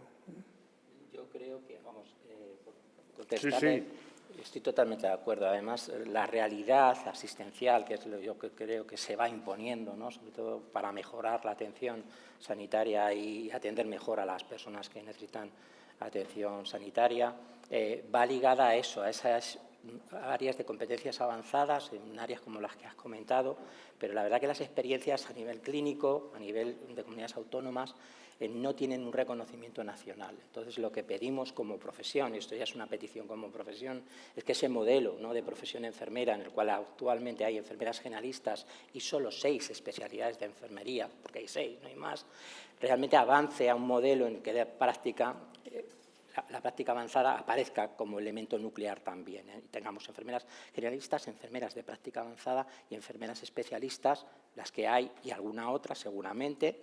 No queremos un modelo con todas las superespecialidades, no lo necesita la profesión enfermera, quizá de 6 pasar a 8, 9, ¿no?, 3 más, como mucho, 4, pero el resto de áreas que sí se está demostrando que necesitan una especificidad muy amplia en el cuidado, en la atención, en hacerlo bien, ¿no?, con calidad, se necesita el desarrollo de la práctica avanzada con regulación nacional. Y la regulación nacional pasa por tener un reglamento, que lo hay, tenemos un Real Decreto, el 639/2015, que podríamos utilizar como vehículo, ¿no?, para lanzarlo, y por otro lado con una regulación a nivel de título, que te habilite para poder desarrollar esas competencias avanzadas que yo como enfermero generalista seguramente no puedo hacer en el ámbito de la dermatología, por ejemplo, ¿no? Entonces, es lo que estamos pidiendo, ¿no?, a nivel del Ministerio y a nivel de las comunidades autónomas. Carolina, Piedad.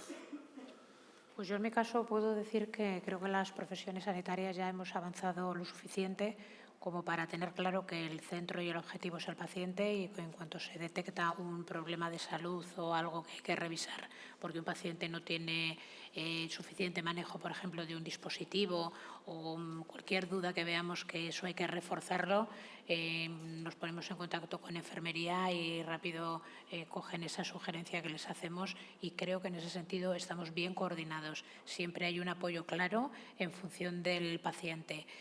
Que tenemos que tener plataformas para que esto sea más inmediato, por supuesto, pero yo creo que ya la mentalidad y el talante es muy claro. Carolina. Yo decirte, Diego, que, por ejemplo, claro, yo ejerzo en atención primaria, que hay enfermeras especialistas en medicina familiar, ¿no? Es un antes y un después. Yo que llevo trabajando muchos años en primaria, he notado un cambio en la formación de los compañeros enfermeros, bueno, impresionante, a todos los niveles. Y de hecho, yo creo que al final, con el avance del envejecimiento de la población, la pluripatología, al final lo que hay que hacer es un modelo que nos permita abordar la cronicidad y el hospital va a quedar más relegado al proceso agudo y el paciente donde casi va a estar más tiempo en atención primaria. Y nosotros intentamos que cualquier programa asistencial esté esa figura de enfermería, porque es fundamental. Nosotros en nuestros programas de revisión de polimedicados está también enfermería, porque es un pilar fundamental en la educación sanitaria y en las adherencias, conocimiento de medicamentos, destrezas también de manejos de medicamentos, en cualquier Y nosotros incluso en las sesiones clínicas, docencia, somos enfermeros, farmacéutico y enfermería, porque es la única manera de saber hacia dónde caminamos, pues tenemos que saber todos cómo estamos trabajando. Muy bien, Carolina. Alfredo, es tu turno. Me vais a perdonar que os dé la espalda, pero de alguna manera había puesto la diapositiva con ese sentido, ¿no? Y también me he vestido de negro. Como pacientes nos sentimos perdidos en un laberinto, sobre todo hablábamos de cambios. Es decir, cuando tenemos que realizar un cambio, que os he puesto un ejemplo de una anécdota mía, ¿no? Y muy reciente, cambio en el tratamiento, nos sentimos muy perdidos. ¿Por qué? Porque aunque confiemos, y confiamos mucho en los profesionales, y agradecemos mucho, es decir, todo vuestro trabajo, de alguna manera, como voz del paciente, tengo que reivindicar muchas cosas. Es decir, la barrera del conocimiento, aunque intentemos llegar desde muchos sitios, no está llegando. Es decir, hicimos un focus group, o fui invitado por Biosin a un grupo de trabajo, y más de la mitad, o más o menos la mitad de personas que pertenecíamos en ese grupo de trabajo, antes de ser invitados no se conocía qué eran los biosimilares. Y podemos considerarnos pacientes expertos. Y de hecho la psico-oncóloga que participaba se atrevió a decir que ella creía que ninguno de los pacientes que atendía conocía que era un biosimilar. Entonces, está muy bien, sé que hacéis un trabajo estupendo, no os quiero dar la espalda, pero no están llegando. Hay una barrera que no estamos pasando. Entonces, para salir de este laberinto, ¿cómo vamos a ver esa luz, ¿no? Que también la he colocado ahí? Pues para poder confiar tenemos que conocer. En eso estamos todos de acuerdo. Los retos los habéis contado muy bien. Los habéis contado estupendo. Pero para los pacientes es que el miedo a lo desconocido no se va hasta que lo pones como en práctica, y para eso todo el mundo tiene los tiempos, el respeto que decía. Entonces, somos personas diferentes y antes lo he dicho, biopsicosocial. Si no tratamos de esas tres maneras, no solo a la persona, sino al entorno. Formamos al entorno. Y luego también, ¿en qué momento? ¿No? Lo he dicho todo el tiempo, que he hecho mucho spoiler. ¿En qué momento lo hacemos? ¿Cómo vamos a superar los mitos que existen si no estás preparado para superarlo? Entonces, el respeto, que yo lo aprendí por la experiencia, voy a contar la anécdota que siempre me encanta. Vivo la diabetes desde pequeño, pero no en primera persona. Vivo la diabetes en mi familia, la conocía de pe a pa. Pero yo juzgaba a mi madre porque despertaba a mi hermano por las noches. Bueno, de hecho no lo despertaba, le daba de desayunar tumbado en la cama que dormía al lado mío. Y yo siempre a mi madre le decía, pues que se levante. Yo no conocía las peculiaridades y como niño, de alguna manera desconocedor del peso que llevaba mi madre, ¿no? Era capaz de juzgarle, y hasta el momento que no sufrí la diabetes y empecé a vivirlo, no he entendido o no entendí ese respeto que merecía mi madre y que muchas veces me doy cuenta que perdí o que le falté al respeto. Entonces yo cuando voy como paciente y como voz del paciente digo que se nos respete. Pero yo soy, a veces, como he contado en mi anécdota, el que pierde el respeto hacia sí mismo y tendría que decir, no, yo estoy empoderado, conozco todo, es decir, ya he utilizado esta insulina, mira, tengo todos los datos porque guardo todo gracias a la tecnología y es que yo necesito el doble. Pero si el profesional te dice, bueno, vamos a empezar por aquí, pues dices, voy a confiar. Y cuando ves que te vuelves a equivocar y que tienes esa barrera, que es hacia nosotros mismos, ¿no? Esa barrera yo me la puse a mí mismo y no era que no conociese el tipo de medicación que me iban a poner. Es algo también social que tenemos adquirido, ¿no? Entonces, voy a seguir adelante, que si no, me he puesto el tiempo para no pasarme. ¿Qué propuestas para mejorar la comunicación? Pues que, como decimos, como comunidad educativa, ¿no? Tenemos que llegar desde muchos sitios y de manera coordinadas. Entonces, que la información sea accesible, que nos llegue desde profesionales, que nos llegue... Es importante abordar, pero esperar el momento. Esperar el momento, porque todo el mundo, sobre todo cuando sufre una patología y es crónica, ¿vale?, que se puede alargar en el tiempo y va a necesitar un medicamento, pues va a necesitar un tiempo de acción. Entonces, cuando ya estamos las personas utilizando los medicamentos y nos va bien cambiar, lo que he dicho antes, nos cuesta mucho al miedo al desconocido, a lo desconocido, pero formar y crear un diálogo abierto, lo que es la corresponsabilidad, lo que es la sostenibilidad, todo lo que habéis defendido esta mañana, eso va a caber por su peso, porque cuando una persona se encuentra bien, acepta ser responsable. El problema es cuando tienes miedo a lo que te vaya a ocurrir y lo único que podemos hacer es seguir formando.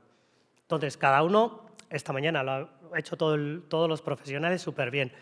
Y yo tengo que transmitir de alguna manera, vengo a contar mi libro, la Federación Española de Diabetes y las asociaciones a las cuales como paciente represento en general, están todos los días formando e informando a sus socios y a las personas, aunque no sean socias, que llaman y se acercan. Es otro agente más educativo. Entonces, nosotros como federación creemos en esa importancia del agente educativo como un agente más, por eso tenemos unos cursos de agente educativo que ha sido premiado esta semana y que creemos y que vamos a por ello. Entonces, si desde la industria, si desde las profesionales se muestra ese respeto al paciente, con el tiempo nosotros aprenderemos, aunque estemos empoderados, a poner nuestra voz por delante, porque al final la responsabilidad es esa, que te den las opciones que hay y que tú decidas, porque al final es el que va a sufrir con más o con menos fuerza tu patología, ¿no? Entonces, formación e información. Gracias.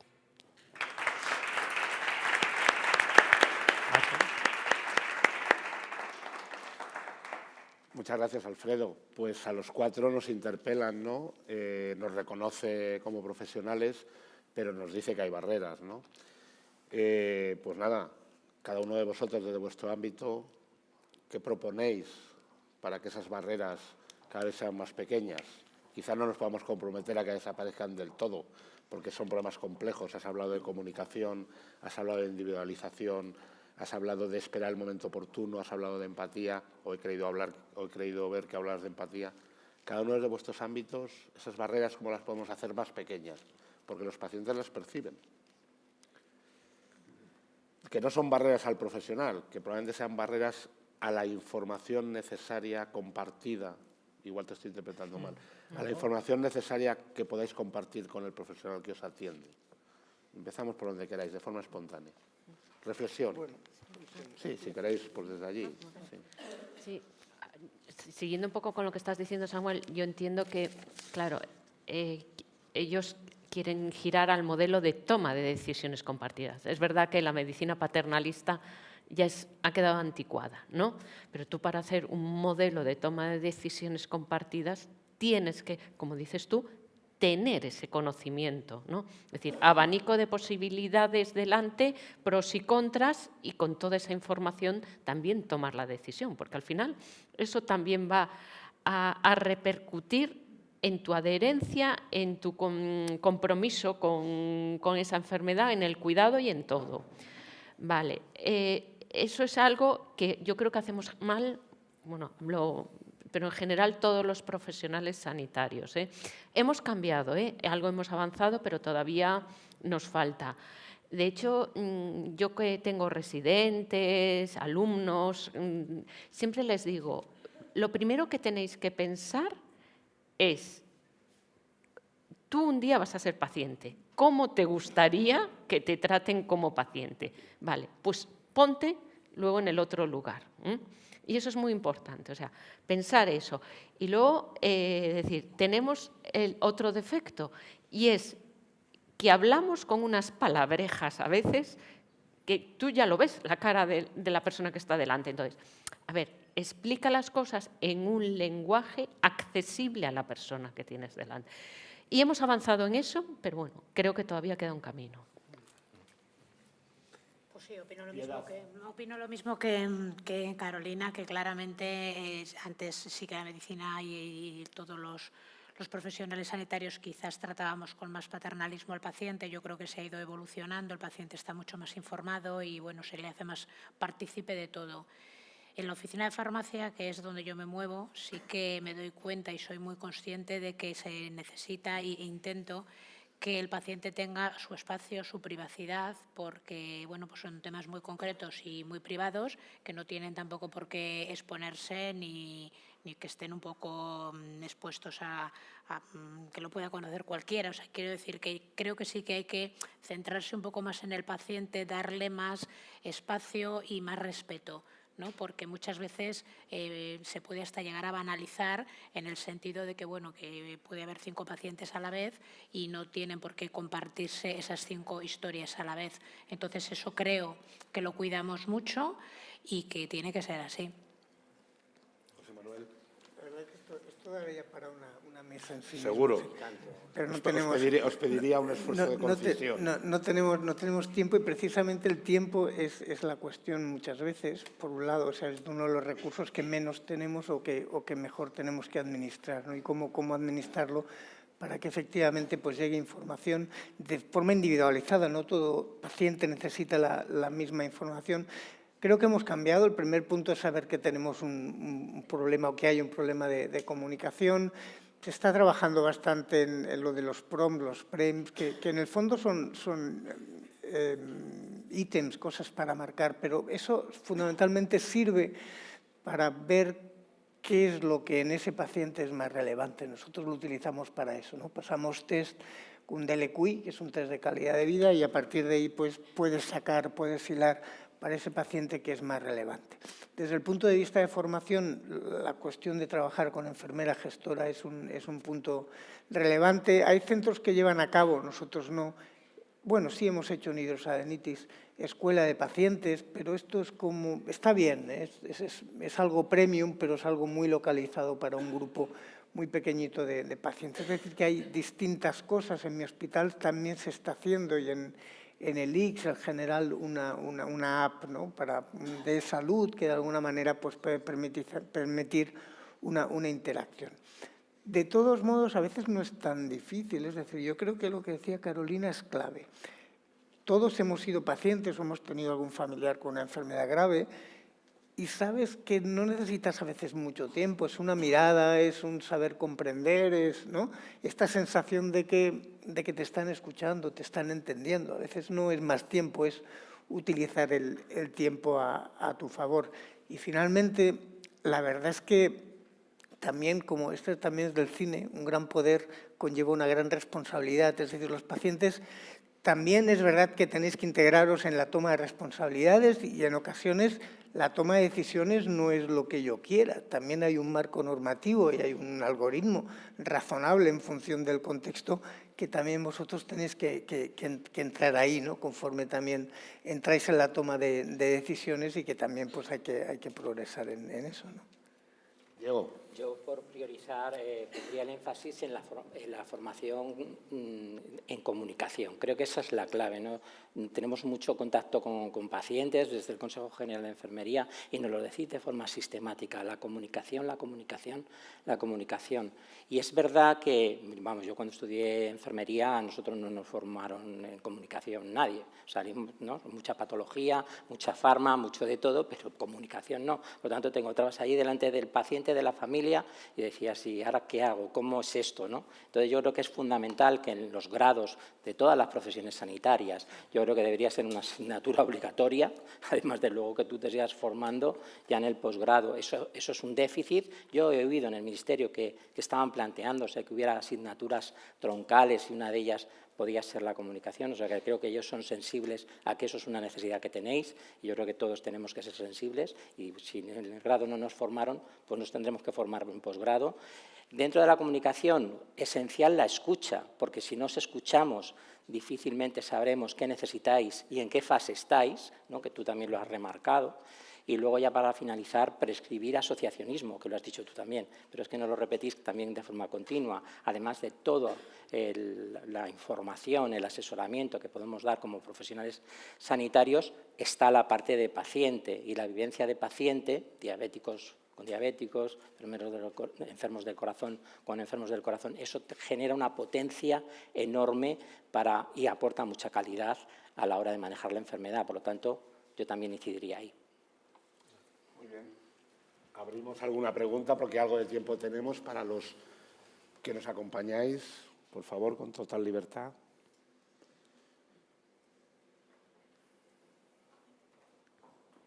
¿Nadie se anima?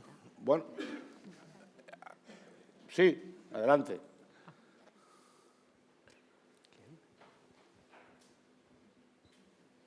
A ver si tienes el micro, ¿no? Ay, es verdad. Sí, sí. Bien, a estas horas. A ver, es una pregunta a lo mejor para José Manuel, pero un poco. Yo tengo la sensación, y lo quise decir en la presentación un poco rápido, que hablamos de biosimilares en atención primaria, pero esos medicamentos que hemos enumerado pueden ser prescritos por un médico de primaria y un médico de hospital. Entonces, a mí me da la sensación, por ejemplo, que vosotros estáis muy sensibilizados con todos los anti-TNF, biosimilares y tal. Pero si aparece un potencial paciente que necesite uno de estos medicamentos, ¿estáis también tan sensibilizados en usar una enoxaparina biosimilar, una glargina, una teriparatida? Porque me parece, claro, que por diferencias de precio, por eso decía yo, a ver, hagamos políticas comunes, porque al final, si el paciente viene del hospital de una consulta externa con un medicamento prescrito que no es biosimilar, entonces, por eso, pero a lo mejor tengo una percepción errónea, ¿eh? Es una pregunta así que te quiero lanzar. La cosa es que el sistema de alguna manera ya te ordena para que tú puedas prescribir lo que se supone que puedes prescribir. Yo no tengo capacidad de prescribir un biosimilar más allá de mi ámbito especializado, ¿no? Que probablemente es razonable, porque esto tiene un impacto alto y que se tienen que regular y quien más sabe de eso, pues es quien lo tiene que hacer. Pero, bueno, sí que tenemos, por ejemplo, vemos muchos pacientes oncológicos, ¿no? en interconsultas, y yo creo que esto forma parte de una cosa transversal. En todas las especialidades, pues es así, lo vemos como natural, pero vaya, que yo no puedo manejar más allá de lo que a mí me deja el sistema prescribir, ¿no? Sí, si me permites, Sí. me integro yo en la mesa un poco. Es verdad que la dermatología es una especialidad que a lo mejor cerrada, sí. fuera de su ámbito maneja menos, pero sin duda que las políticas comunitarias son fundamentales. Es decir, que un hospital, por ejemplo, maneje enoxaparina biosimilar va a favorecer, porque luego el médico de atención primaria tiene su autonomía para poder cambiar un tratamiento o iniciar uno sin ningún problema, pero lógicamente pues lo favorece, ¿no? Eso lo sabemos de siempre.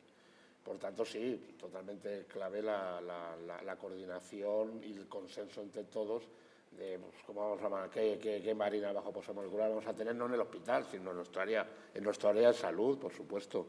Digo marina bajo molecular porque es objeto de biosimilar, pero si mañana tenemos otro otro fármaco que compartimos decisión entre primaria y atención especializada, o la decisión sale de un lado pero se continúa en otro, pues claro que la coordinación es fundamental, eso sin duda, ¿no?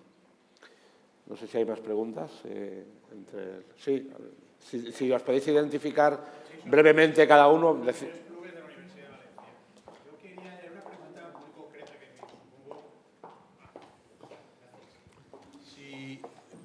Si habéis participado los médicos o los farmacéuticos o el enfermero o incluso el paciente en algún proceso de switching de biológico a biosimilar o incluso de biosimilar a biosimilar, y si nos podéis contar un poquito la experiencia y cuánto hay del efecto nocebo, en fin, si nos podríais compartir eso.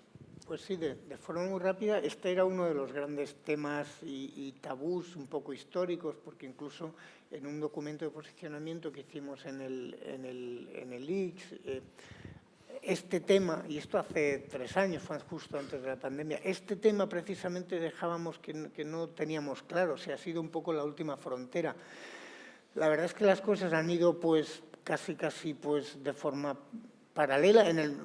Sabéis que en ocasiones en hospitales había déficit de provisión de biosimilares o de determinadas marcas, con lo cual a veces se ha hecho porque no había otra. Y la verdad es que tanto la evidencia científica como la evidencia clínica es que no hay un impacto notable, al menos yo puedo hablar en las enfermedades que yo manejo. Yo desconozco en otras especialidades porque cada uno pues de alguna manera pues sabe cómo se maneja. Por ejemplo, en psoriasis no ha habido un impacto apreciable. Que en un paciente pues pase una cosa u otra, los pacientes a veces pierden respuesta también en lo original, es difícil de valorar.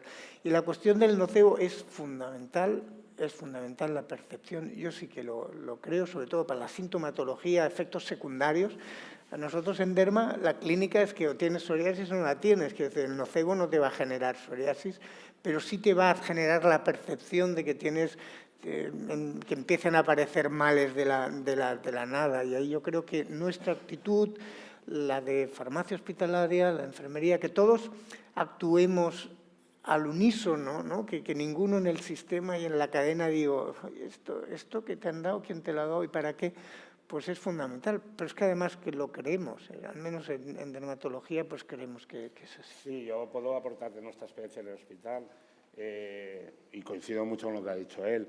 Nosotros en nuestro hospital, como en muchos otros, desde hace 2 o 3 años hemos hecho switch en muchos pacientes, en la mayoría. Yo creo que ha sido un proceso gradual de ir adquiriendo confianza, de ir generando evidencia. Ha habido sistemas de salud en países nórdicos que desde un primer momento desarrollaron estudios muy potentes de switch precisamente para estar seguros y promovidos por los propios sistemas sanitarios para estar seguros de las bondades. Es absolutamente necesario que todos estemos en el mismo barco. Nosotros nunca hemos planteado un switch desde el servicio de farmacia sin que estemos sentados en el mismo sitio médicos y farmacéuticos de hospital. Y ya desde un punto de vista científico y clínico no hay plausibilidad biológica para pensar que algo que puede ir mal. No habría una explicación más allá de pérdidas de respuesta que pueden ocurrir, que también ocurren con el medicamento original, porque las enfermedades inmunomediadas son enfermedades complejas, ¿no? Que van más allá de tal. Esa es la experiencia que podemos aportar ahora mismo, ¿no? Las propias agencias reguladoras, ya hace 3 o 4 años, creo recordar que a la luz de la evidencia, porque al final las agencias reguladoras se mueven, como no puede ser de otra manera, con la evidencia disponible, parecía una herramienta segura y que, lógicamente, tiene que ser de forma coordinada y consensuada. Esa es la experiencia que yo puedo aportar en mi centro. Iba más por la aceptación del paciente que por el hecho mismo de que fuera segura, que está claro que es seguro. Pero tiene que ver probablemente con la comunicación, sí, seguro. Me lo creo. No sé, en nuestra experiencia, bien comunicadas las cosas no hemos encontrado. Y tiene que ver con la generación de confianza, sin duda. La confianza en ese microespacio de la consulta médico-paciente, servicio farmacéutico de hospital-paciente, ese microespacio, la generación de confianza, la comunicación y la formación de los pacientes que ya la tienen en estos temas es crucial. Porque al final cada paciente, lo ha dicho él, es un individuo individual y va a percibir ese posible cambio de forma distinta. Pero perdona. pero es muy importante, aunque lo vayas a percibir de forma distinta, te va a llegar lo vas a coger con más ganas si te lo crees. Está claro. Entonces, lo he dicho antes, las cosas van a caer por su peso y vamos a necesitar cada vez más medicamentos biosimilares, pero el paciente tiene que aceptarlo bien. Para aceptarlo bien, tiene que encontrarse bien. Entonces, hay que esperar esos tiempos.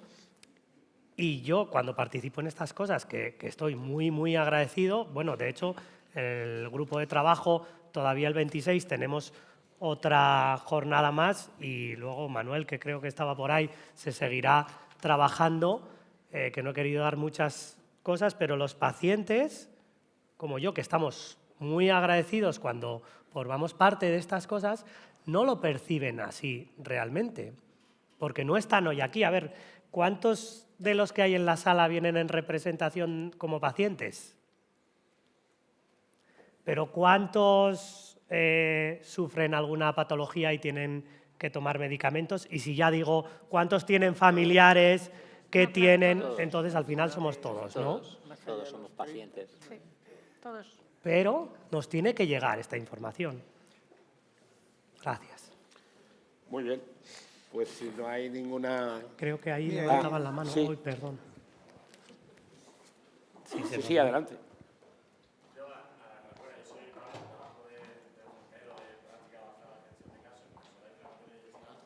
Y justo también soy paciente y de biológico y el cambio SWIT biosimilar. Y nada, ligando un poco a la pregunta que estaba aquí haciendo el compañero y de la confianza y el respeto que estaba comentando Alfredo también, me surge esa pregunta de quizás ahora en la GIMIT posiblemente vaya a haber un cambio también en el SWIT, ¿no? Del ustekinumab, ¿no? Que lo habéis puesto. Entonces, ¿cómo se va a hacer eso con esa a lo mejor pérdida de confianza? ¿El paciente que va a recoger esa medicación directamente se le va a dar la otra medicación? Ya hemos tenido experiencia previa con los anti-TNF, ¿no? ¿O es el médico prescriptor el que antes le va a informar de eso? ¿Se va a hacer desde enfermería? No sé si hay algún protocolo al respecto de ese posible SWIT que vienen, ¿no? Que esperamos. No, yo creo que no lo hay. Diría que va hospital a hospital y cada uno se apaña. Nosotros particularmente, yo lo hablé con farmacia, me lo explicó, y se ofrecieron varias cosas. Nosotros siempre, y esta es mi postura, nosotros lo hacemos paciente por paciente. Yo me comprometo a, primero, el clínico pues forma parte del proceso y el paciente tiene que entenderlo y aceptarlo. Y nosotros llamamos, o cuando visitamos al paciente, o claro, ustekinumab tiene periodos muy largos, entonces a veces, ahora hay pacientes que los vemos cada 6, 8 meses porque van bien.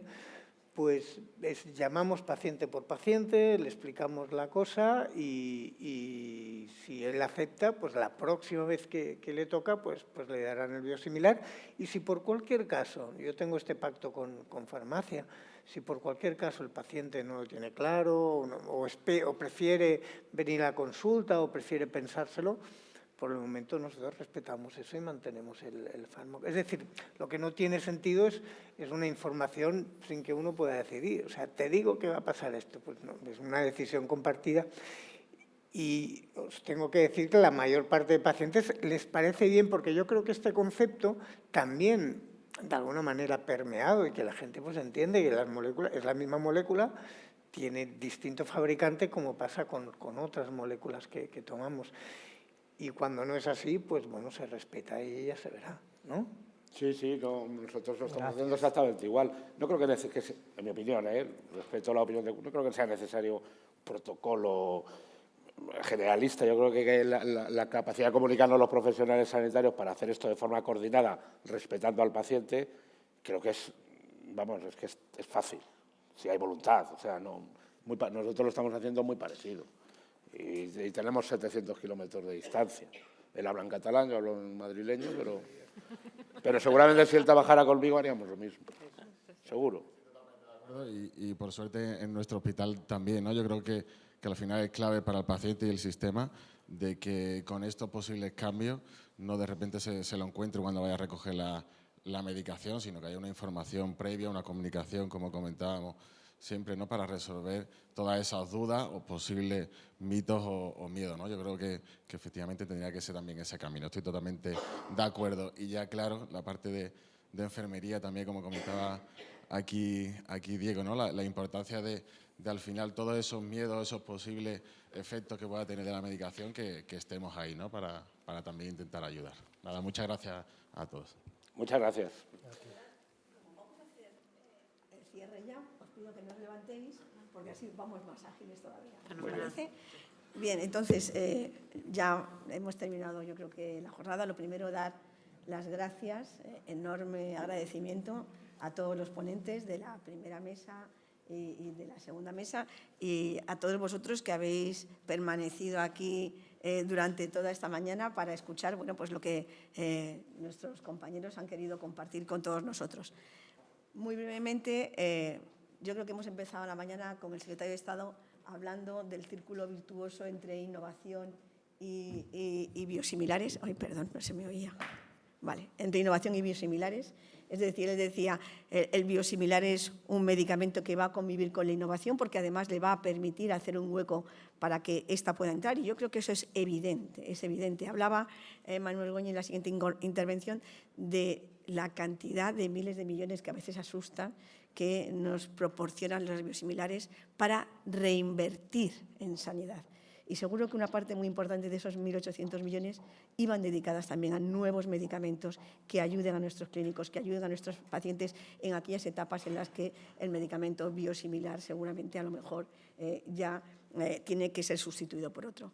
1.800 millones que no solamente tienen que servir para eso, sino también para mejorar el acceso.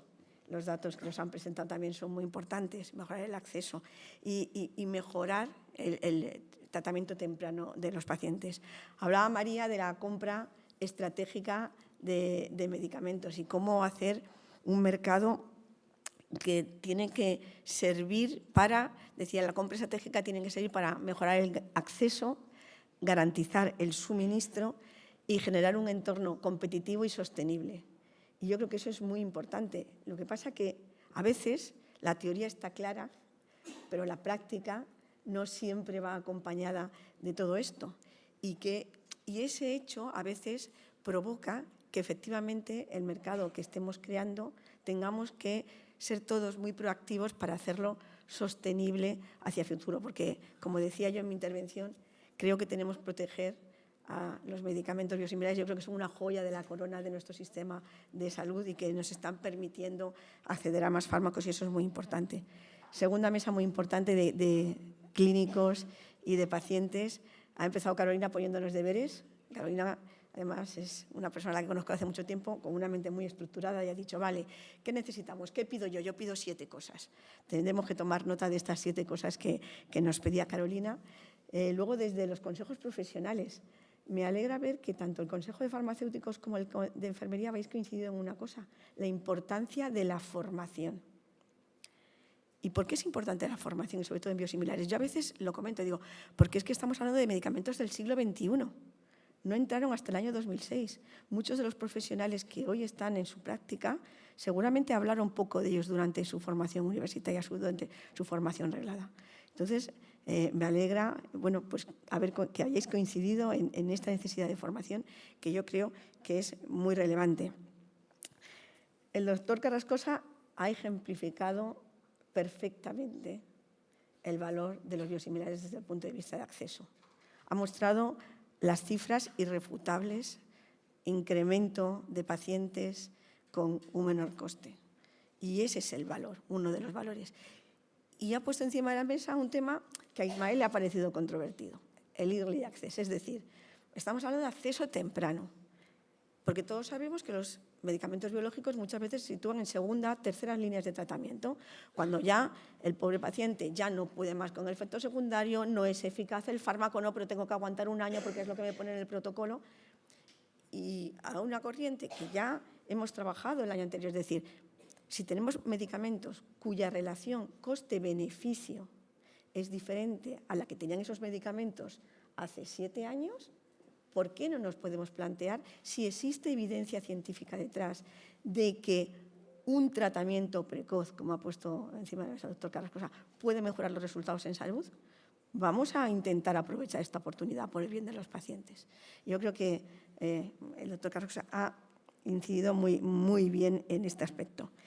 Y por último, Alfredo nos ha dicho que tenemos una barrera, o que hay una barrera que tenemos que superar.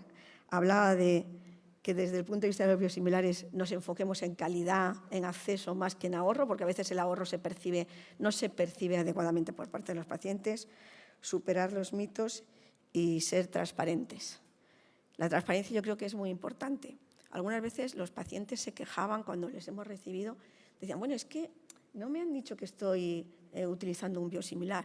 O nos decían, bueno, realmente como es un intravenoso. Y yo decía, ¿por qué? Si confiamos en que estamos dando el mejor tratamiento al paciente y confiamos de verdad en esto, hay que ser transparentes. Mire, está usted utilizando un biosimilar, si te lo pregunto, sobre todo si haces un cambio. Si es un nuevo tratamiento, realmente lo hemos incorporado ya en nuestra práctica diaria, yo creo que eso. Pero cuando hay que hacer un cambio, hay que informar a los pacientes, porque eso generará confianza. Y eso va a favor de los medicamentos biosimilares. Y hemos insistido todos en la comunicación. Y quería daros una primicia. Nosotros en la asociación cumplimos este año 10 años. Somos muy jovencitos, somos más jovencitos que los medicamentos biosimilares. Los biosimilares cumplen la mayoría de edad y nosotros vamos a hacer la primera comunión, 10 años, ¿vale? Y queremos celebrar estos 10 años intentando comunicar y, a ser posible, comunicar mejor, porque todavía tenemos algunas carencias. Con lo cual, el próximo año, todo lo que va a ser el año 2010, vamos a dedicarnos a comunicar y a intentar poner en valor todo lo que son los medicamentos biosimilares muy enfocados a ciudadanía y a pacientes en general. Y la primera de nuestras estrategias de comunicación ya la hemos puesto en marcha. Y queríamos presentárosla aquí. Sí, funciona. Hola, por favor. Aquí está. Muy bien. Esta es nuestra primera oportunidad de comunicar. Habíamos identificado que en la calle nadie sabía lo que era un medicamento biosimilar, tampoco sabíamos en muchas ocasiones lo que era un medicamento biológico, y nos planteamos un reto: cómo innovar en comunicación. Y la forma que hemos tenido de innovar en comunicación es participar en la Meninas Madrid Gallery.